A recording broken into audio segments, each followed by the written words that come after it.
He was only my patient until my heart betrayed me. I still remember the first day I met him, a cold winter morning in Chicago.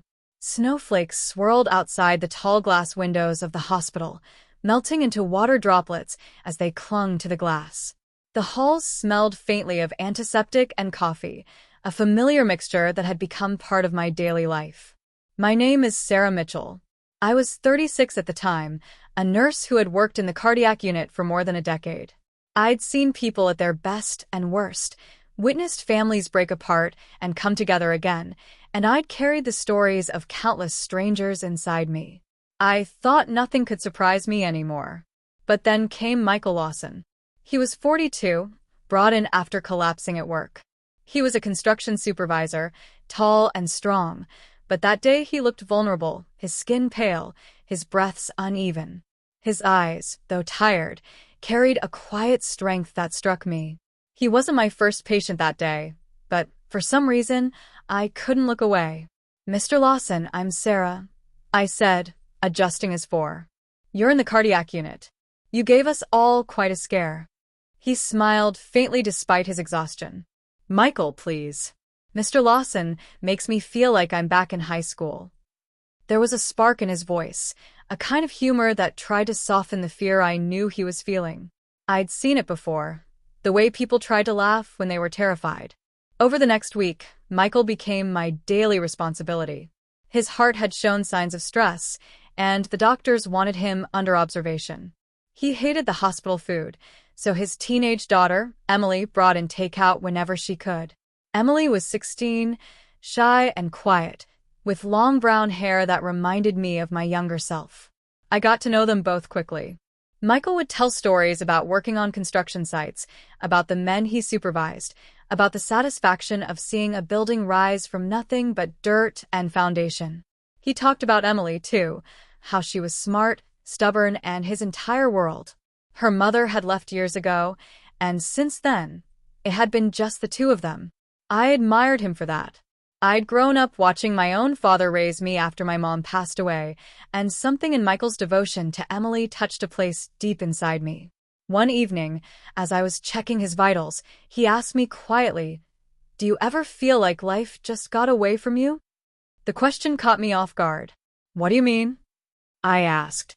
He shrugged, staring at the ceiling. "I worked, raised Emily, did what I was supposed to do. But sometimes I wonder if I forgot how to live for myself. If I missed out on something." His words sank into me. At 36, I often wondered the same. My marriage had ended years earlier after my husband decided he wanted someone else. I never had kids, though I wanted them once. I poured my life into nursing, into other people's families, other people's pain.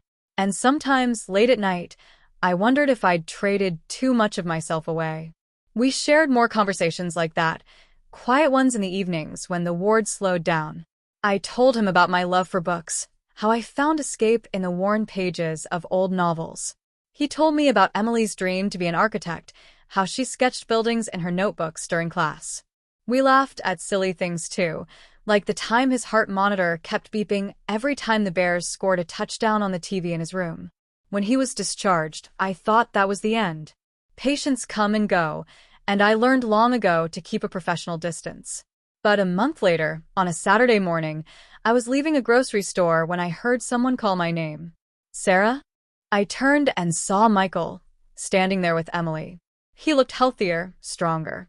He had a grocery bag in one hand and an easy smile on his face. We talked for a few minutes in the parking lot. Emily thanked me for taking care of her dad, her voice soft but genuine.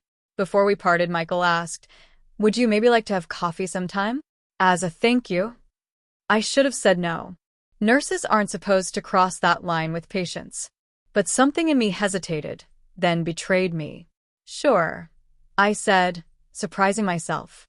That coffee turned into dinner. Dinner turned into walks by the lake. Walks turned into movie nights with Emily sitting between us, teasing her dad and rolling her eyes at his corny jokes. It wasn't instant, and it wasn't reckless. It was slow, gentle, like a sunrise creeping across the horizon. I found myself looking forward to his calls, to the way his voice softened when he said my name. And Emily, she started coming to me for advice, slipping into my kitchen while I cooked and asking questions about college, about life, about things she didn't always want to ask her dad. I knew then that this was different. It wasn't just attraction. It was a chance at a family I thought I'd lost forever. But with that realization came fear. Was I betraying my profession? Was I betraying the boundaries I'd built to keep myself safe?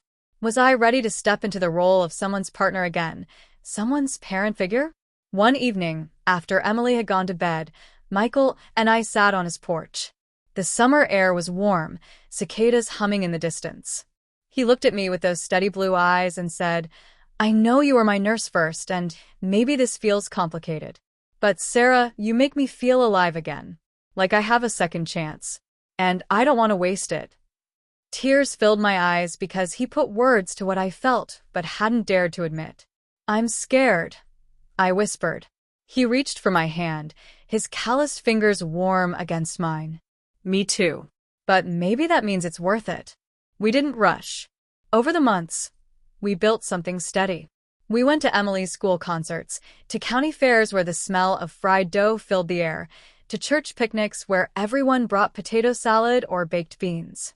We carved pumpkins in the fall, strung Christmas lights together, and cheered on the Bears even when they lost.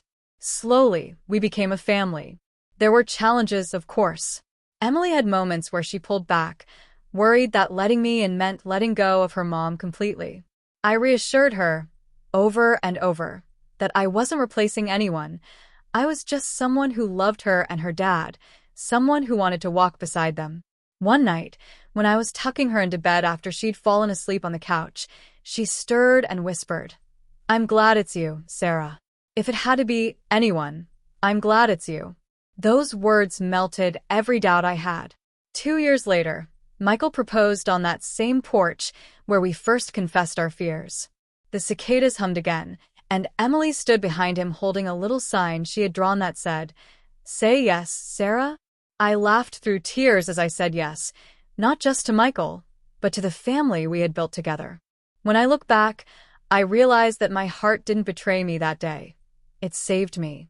It reminded me that love doesn't always come the way you expect, and family isn't always about blood. Sometimes it's about choosing each other over and over, even when it's scary. Michael was only my patient once, but he became my partner, my safe place, and the father of the family I never thought I'd have. And Emily? She became the daughter of my heart, proof that sometimes life gives you exactly what you need, just when you've stopped expecting it. And that's the story of how a nurse, a patient, and a teenage girl learned that love, when it's real, heals more than just the heart.